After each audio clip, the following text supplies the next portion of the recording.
vueltas ese párpado por dentro. Entonces ahora les voy a mostrar, uno más o menos puede tomar una medida de cuánto va a quitar. Coge con unas pinzas y reduce el entropión y pinza. Y eso, ahorita lo van a ver, y eso marca más o menos como qué tanta cantidad de piel vamos a tener que retirar. Es un buen truquito de la técnica, porque yo, pues hasta donde sé, no creo que no lo he visto así en un libro explicado con las pincitas y demás. Entonces esto se lo aprendí yo a la doctora Audrey y se los voy a enseñar a ustedes porque muchas veces cuando uno no sabe eso, pues uno tiene que operar ese entropión al ojo, o sea, al ojo. Sí. Pero díganse un poquito. Listo. Se pueden utilizar diferentes patrones de sutura. Bueno, esto ya es una cosa. Mírenlo, ahí está. Estas fotos que se metieron ahí, perdón, eso no es de acá. ¿Sí ven? Entonces yo retiro una cantidad suficiente para que cuando yo haga mi sutura, miren cómo queda el párpado bien de bonito. Que haya todo el párpado expuesto. Miren. Miren. ¿Sí ven? Yo hago un patrón de sutura continuo, hago un patrón subcuticular. Y listo. ¿Quieren que dejemos ahí o les doy la glándula de Harder y nos vamos a trabajar? Yo no hagamos, yo no. ¿Ah? Hagámoslo. ¿La glándula también? Claro. Listo. La reposición de la glandulita de Harder es simplemente pues cuando hay una salida, una extrusión de la glandulita de Harder, sobre todo en pacientes, la fisiopatología de esto no está muy bien definida, pero digamos que una de las hipótesis es bulldogs o estos pacientes que tienen problemas o deficiencias con del colágeno. Entonces, porque estos pacientes son de esos que se van a lesionar los ligamentos en algún momento, que pueden tener lesiones cardíacas o lesiones no, sino patologías cardíacas de las válvulas del corazón. Digamos, vea, yo les cuento una cosa. Yo personalmente, cuando voy a operar un bulldog o un braquicefálico, sin decir una raza en especial, yo no opero un braquicefálico que no lo haya pasado por cardiología. Porque cuando uno tiene todos estos síndromes genéticos, y todas estas deficiencias y todas estas predisposiciones, fíjense que a un perro que se le sale la glándula es un perro que tiene o posiblemente tenga un problema en la producción del colágeno. Y las válvulas cardíacas y muchos de los ligamentos y demás, pues son la piel y demás, pues tienen sus fibras de colágeno. Entonces, si entra un perro de estos creyendo, no, esto es una cirugía, ni siquiera lo voy a invadir, y tiene alguna patología valvular oculta o una predisposición cardíaca, y es un paciente que el riesgo anestésico ya además de ser braquicefálico se me aumenta, pues yo debería saber eso antes de operarlo. No es que no lo vaya a operar, pero yo debería saber eso antes de para que el anestesista sepa a qué atenerse con ese bulldog. Igual nosotros tenemos que ser súper paranoicos con los bulldogs siempre y entrar en esa cirugía creyendo que tienen de todo. ¿Sí? Entonces, pues es buena idea uno, yo lo hago, y no opero un bulldog así tenga 5 o 6 meses sin que vaya al cardiólogo. Yo hago, este es un paciente mío, fíjense, este era un perro que costaba como $2.500 y tuvo la salidita de la glandulita bilateral. Yo hago una técnica que se llama la técnica del bolsillo. Decían que aquí tenemos la glándula, entonces yo hago,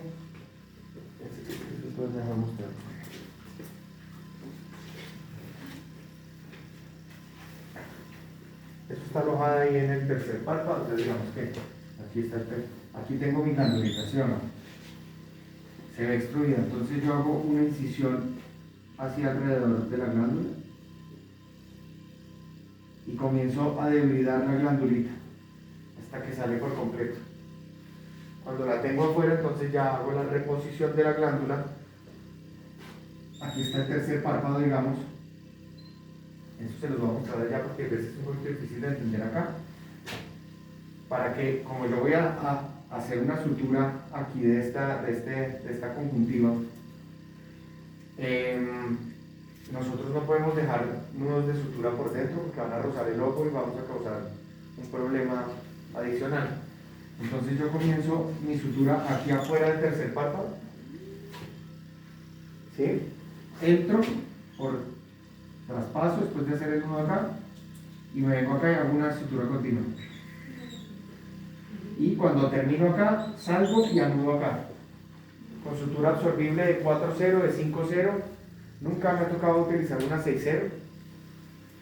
Y uso polidioxanona porque en el otro grupo había un colega que él decía que inclusive él sacaba esta sutura por fuera del párpado inferior. A mí, pues digamos que yo le dije a él que no estaban de acuerdo con su técnica, aunque él dijo que él hacía muchas, porque el hecho de uno dejar una sutura que haga una adherencia adicional y una fuerza mecánica de una rafia de 2 bordes de una incisión que yo hice. Acuérdense que la polidioxanona tiene más o menos un tiempo, si no estoy mal, la fuerza media del nudo dura más o menos 6 semanas. ¿Qué quiere decir eso? Que el 50%, o sea que el nudo me dura apretado casi 6 semanas, los nudos de sutura. Y esta vaina se va a absorber más o menos como completamente por mecanismos de hidrólisis, creo que son 6 meses si no estoy mal la polidioxanona. Entonces si yo tengo una sutura que me va a aguantar 6 semanas, eso así, pues digamos que la probabilidad de recidiva por lo menos temprana es muy baja, a menos de que yo haya tenido una falla en la técnica. Y aparte de eso, yo a la glandulita la cojo y le hago unos cortecitos superficiales con el bisturí así. Puede ser así y puede ser así como en cuadrícula. Y vengo acá también a la conjuntiva y la corto un poquito, pero es rozándola. Es haciendo unos cortes. ¿Para qué? Para que cuando yo la reponga, ella haga una adherencia mucho mayor. No estoy alterando el parénquima, no la estoy dañando. Eso no quita la función. Inclusive, vean, cuando yo salí de la universidad le enseñaban a uno que uno tenía que quitar esa vaina. Eso no se hace. Eso no se hace. Pero entonces se los digo es porque uno puede, o sea, es simplemente hacer como unos cortecitos superficiales para que cuando ella esté en proceso de cicatrización haga una adherencia mucho mayor con la columna. ¿Ya no han tenido recibido? Digamos que sí.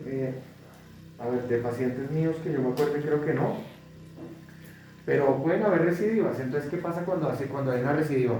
Yo los mando al oftalmólogo, porque ya hay una técnica que es anclar la glándula al periósteo de la órbita del ojo, pero yo no la sé hacer, porque es una técnica ya más como de oftalmología y ellos tienen allá sus lupitas y sus vainas, entonces, pero esta es una técnica que me ha funcionado muy bien.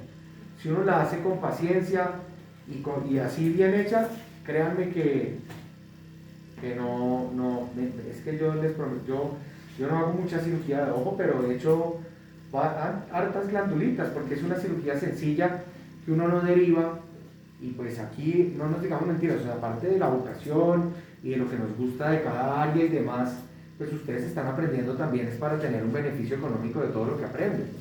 ¿Cierto que sí? Pues si no, pues qué rico uno trabajar gratis y ser millonario, bueno, lo que sea, pero entonces esto es una técnica que realmente es una técnica muy asequible, que nosotros podemos dar solución, pero acuérdense, siempre que uno habla con un propietario uno tiene que ser bien claro y conciso y decirle, mire, esta es una técnica muy buena, con muy buenos resultados, tenemos posibilidades de recibirlo así. ¿Qué tantas son? Bueno, digamos que más o menos el 30% o menos del 30%, pero existe la probabilidad. Lo mismo que cuando le traen a un paciente a cirugía. Doctor, ¿y cuáles son las complicaciones del procedimiento? No, mire, la primera complicación es que el paciente se muere. ¿Cómo así? Sí, claro, la muerte súbita por alguna reacción adversa a uno de los medicamentos de anestesia. Y eso lo tienen que hablar ustedes así de sencillo. En mis consentimientos de cirugía, yo tengo consentimiento de cirugía y de anestesia, porque en Colombia ahora nos exigen uno para cada uno, y en el de cirugía tenemos que poner las complicaciones de ese procedimiento, no con generales que dicen infección y no. Entonces, si yo voy a operar un vaso, entonces tengo que poner complicación, TEP, tromboembolismo pulmonar, complicación, muerte por no sé qué, de ese procedimiento. Y los procedimientos, la primera complicación de cualquier procedimiento, una VH, una castración, es la muerte súbita. Que no, estadísticamente la anestesia es tan segura como volar en un avión, parece. Pero que se caen los aviones, se caen. Los pacientes de anestesia, muy pocos se mueren, pero se mueren. Sobre todo los que están más enfermitos. Y pues ya uno es diferente porque ya el propietario sabe que, pero los pacientes sanos, desafortunadamente también se mueren. Y los braquicefálicos son los que más les gusta hacernos pasar malos ratos. Entonces toca tener cuidado con eso. Doctor, ¿y a partir de qué edad usted le practica ¿La cirugía? No, eso toca hacer la cirugía apenas se le salga. Pero si no pasa ahorita. Toca hacerla, porque es que esas glándulas por fuera de su bolsillito conjuntival, ellas comienzan como a engrosar como el parénquima, diríamos, o como, ¿sí? Y se comienzan a engrosar y comienzan a veces como a colorearse, como llenarse como de mielina, yo no sé. Y ya después se hace mucho más difícil la reposición porque entonces hacen ya una adherencia así por fuera de la glándula. Cuando a mí me traen un paciente de más de 6 meses de tener la glándula por fuera, yo no lo opero. Porque me voy a encartar, que va a ser más difícil porque desviar esa glándula va a ser más duro. Entonces, pues yo lo mando al oftalmólogo y uno tendrá su oftalmólogo de confianza y que le dé a uno su... ¿Sí o no? Porque... Vean, estas son las incisiones que yo les dibujé acá. ¿Sí ven? Estos puntos punteaditos acá son las glándulas, es la glándula. Uno hace una incisión acá y entra a desbridar la glandulita.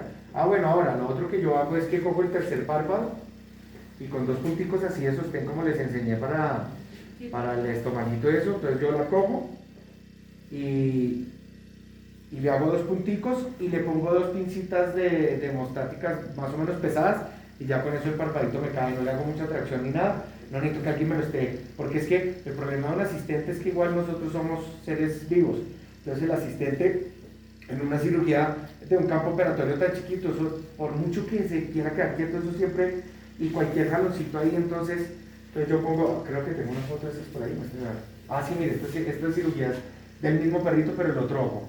Entonces ahí estoy haciendo yo hago ese cortecito, el primer corte con un bisturí número 15 y después con tijeras de ojo voy haciendo desviando la glandulita.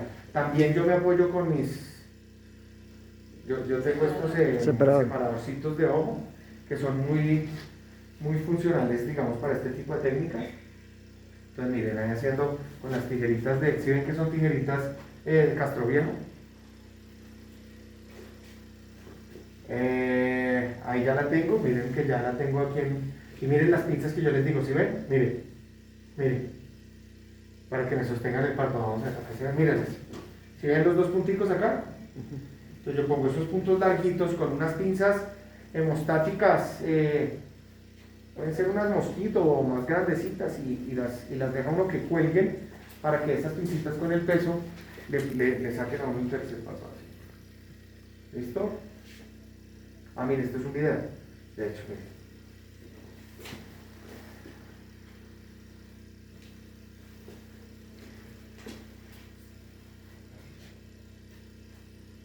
Ahí era la cámara del celular que estaba bañada, no crean que era el que la estaba filmando.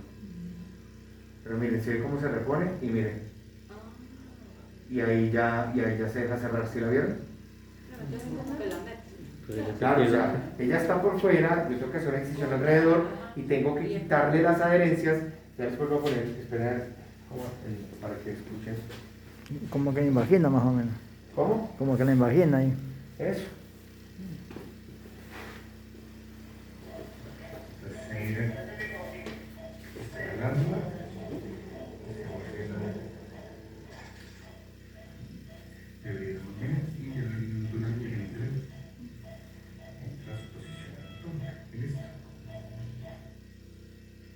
¿Ven? Ya, y ahí las suturas, ¿no? Ahí lo que les dije, entro por el tercer párpado, hago una sutura continua de estos 2 bordes Y sale por acá. y salgo al tercer párpado y ando por fuera. Claro. Yo se los voy a Ok, mostrar la allí. plaza por- ya. Sí, claro. Enucleación. Ya, dejemos la enucleación para después, vámonos a hacer las que acabamos de ver, que ya tenemos para trabajar. Hacemos entropión de arriba.